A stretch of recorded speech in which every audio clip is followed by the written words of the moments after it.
pas vu le... Voilà. J'ai pas vu la reine. Et là, ça devient impressionnant. Voilà, là ça fait un peu plus de bruit quand elle butine. Ça fait du bruit là, quand ça miel. Là tu vois, il y a un mâle, je sais pas si tu vois au milieu. Oui, je le vois. Tu vois. Il est plus gros et plus gros, ouais. Est-ce qu'elle reste tout le temps dans la ruche, la reine? Alors, non, c'est une bonne question. Au début, quand elle est vierge, elle fait des vols de fécondation, donc elle part faire des vols nuptiales et puis elle revient après, une fois qu'elle est fécondée, elle est trop lourde pour voler. Comment on l'appelle quand on part en lune de miel? Que ça vient de là? C'est possible, puisque là c'est le vol nuptial. Ouais, c'est ça, ouais. Et donc je vais l'introduire dans une ruchette avec un cadre de réserve et un cadre de cire gaufrée par exemple. D'accord. Et dedans je vais mettre un œuf ou enfin plutôt une cellule royale. D'accord. Donc en fait c'est une cellule royale, c'est comme ce que tu as vu, mais sur une cupule en plastique. D'accord. Tu veux, attends, je peux faire goûter? Bah, carrément. C'est là que c'est le meilleur.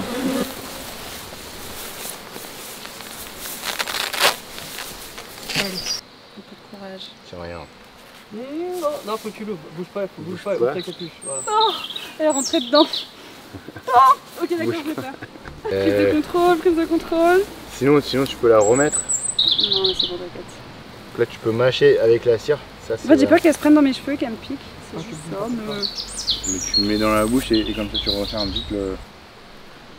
Ça y est, je me détends. Un peu de miel et ça repart.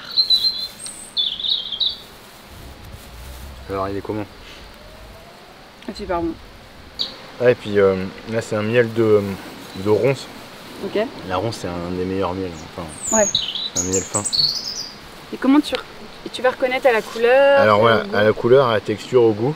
Après pour être sûr on fait des analyses polliniques. D'accord, ok. Donc après aussi c'est en fonction des endroits où on amène une ruche. Par exemple quand je les amène sur le tournesol, au moment de la floraison, il y a principalement que du tournesol. Ouais, bien sûr. Etc. Pour chaque fleur, l'acacia, ici dans le Sauternes on a des forêts entières d'acacia. Parce qu'avant ils ont planté des acacias pour faire des piquets de vigne.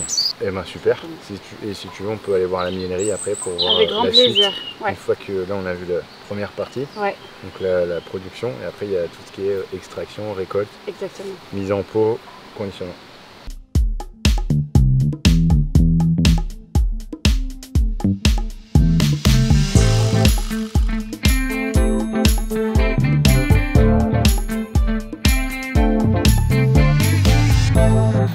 Alors Romain, dis-nous tout, là on est dans là où tout se passe en fait. Alors presque. voilà, et ben là effectivement on est au bâtiment qu'on appelle la miellerie. Okay. Donc en fait ici c'est l'ancienne ferme de l'abbaye, okay. Qu'on a transformée tout simplement en miellerie. Là on peut voir des cadres de cire qu'on va utiliser ces jours-ci tout simplement pour les remettre dans des hausses pour la mieller. Et donc je mixe des vieux cadres déjà bâtis avec des cadres neufs. Ce qui permet aux abeilles de ne pas être trop déboussolé. Voilà, de gagner du temps et ça amène entre guillemets du sang neuf dans la colonie. Ok. Voilà. Déjà bâti auquel tu as retiré le miel. Alors voilà, ça c'est des cadres qui ont été extraits. Ouais. Et une fois que les abeilles, à la miellerie, une fois qu'on a extrait, on remet les palettes dehors au pillage et c'est les abeilles des alentours qui viennent finir de lécher. D'accord. Donc c'est impressionnant. Là dans 15 jours il y aura des milliers d'abeilles partout. Mais on risque rien en fait, elles sont vraiment là pour lécher le miel. D'accord. Elles nettoient mieux que n'importe quelle machine.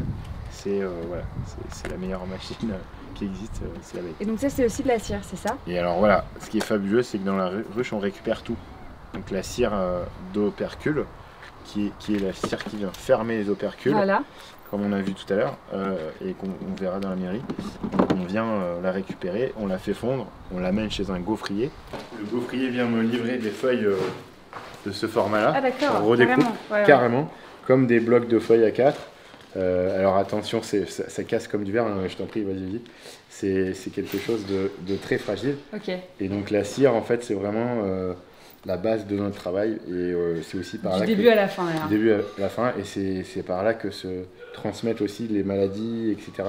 dans la cire, donc c'est important d'avoir une cire de bonne qualité et de maîtriser sa propre cire. D'accord. On récupère toute notre cire d'opercule et donc là on a un beau stock de cadres prêts à être réutilisés là pour cette saison.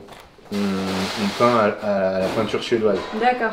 Est-ce que tu connais? C'est quoi la différence? Alors en fait il y a 0 produit chimique, c'est des ocres de France, donc à base de terre, de la farine et de l'huile de lin. C'est des pigments. Pigments, huile de lin. Et ça c'est une super peinture que tout le monde peut réaliser pour peindre ses volets, ses meubles, qui coûtent beaucoup moins cher et qui est, je trouve, très intéressante et très naturelle. D'accord, génial. Pendant l'interview, vous parliez de cet aspect un peu d'œnologie avec le vin. Est-ce que le miel se mature dans le temps? Alors, oui, mais pas autant que pour le vin. Disons que une fois qu'il est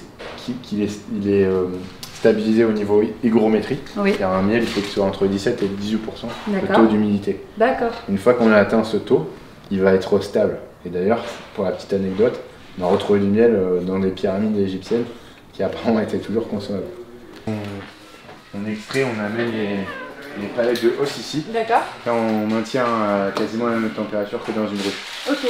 Pour justement. C'est combien la température? Alors là, on est autour de 30 degrés. Ok. Pour justement pas que le miel se désaltère et finisse, si besoin, sa maturation. D'accord. Donc on a un réfractomètre, donc on mesure le taux d'humidité dans le sucre. Ok.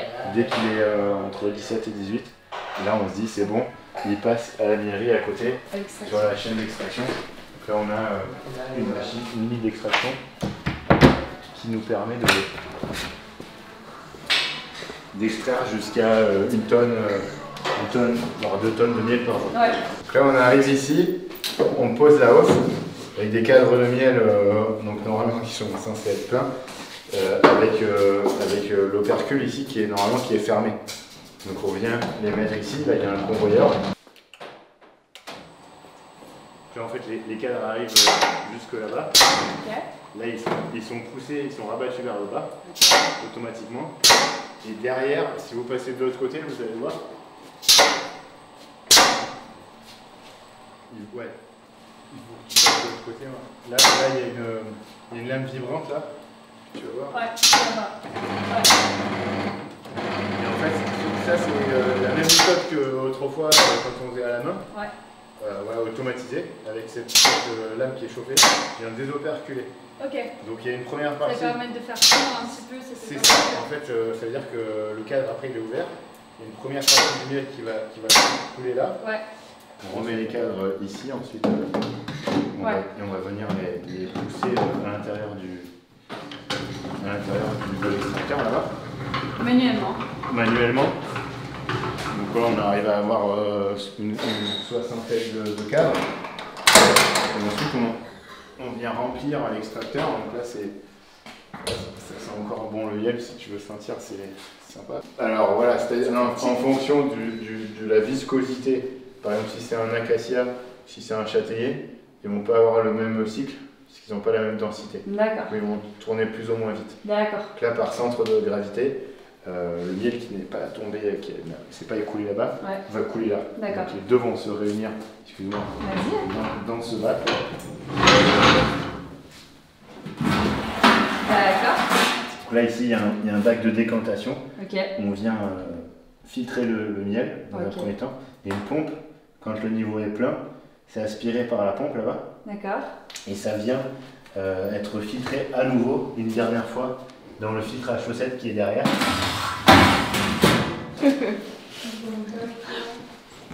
C'est tellement bon. J'aime le miel, j'aime la vie. Je vous aime. Comme tu peux le voir, c'est assez artisanal, on fait tout à la main. Donc la prochaine étape, ce serait, si on y arrive, c'est d'avoir une étiqueteuse. Ouais. Parce qu'on y passe beaucoup de temps. Donc ici on amène nos fûts directement et on a une petite pompe doteuse qui nous permet de pomper directement dans le fût. D'accord. C'est un par un. C'est un par un, donc après on arrive à avoir une cadence assez maîtrisée, donc ça va assez vite.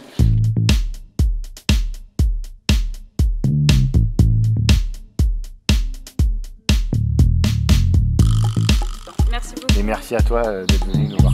Avec grand plaisir.